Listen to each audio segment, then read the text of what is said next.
Növbəti gecikmiş bağ videomla qarşınızdayım. Bu videonu əslində 2 həftə bundan öncə çəkmişdim. Amma elə həmin həftədə Leylinin yarışı var idi. Ondan sonra 2 həftədə yarış oldu. Festival, dərslər, imtahanlar deyərkən bir də ayıldım ki, bu videom artıq aktuallığını itirəcək. Ona görə tez zaman itirmədən sizinlə paylaşmağa gəldim. Keçən yay daha çox qonaq qəbul etməklə məşğul idim. Bu yayda belə başa düşürəm ki, daha çox evin səhmana salınması ilə məşğul olacağam. Bu dəfə bayramlarda fürsətdən istifadə edib Leylinin otağını səliqəyə saldım.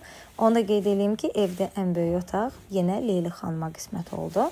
Otağa girən kim dedi ki, bu otaq mənim olacaq və Mustafa yazı uşaq səsini belə çıxartmadı. Otağın səliqəyə salınmasına Leylinin yataq dəstinin yenilənməsi ilə başladım. Bu yataq dəstini seçərkən daha çəhrayı rənglər seçmişdim, amma parça olmadığına görə sonda mavi rəngin üzərində dayandıq.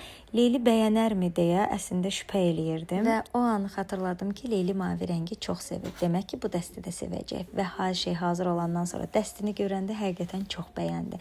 Mavi ilə sarının bu qədər uyumlu olmasını gözləmirdim. Yastıqların kənarındakı bantiklər isə çox gözəl görünürdü. Çarpayı ilə uyğunlaşaraq yataq dəstimiz gözəl bir bağ bu havası yaratdı otaqda.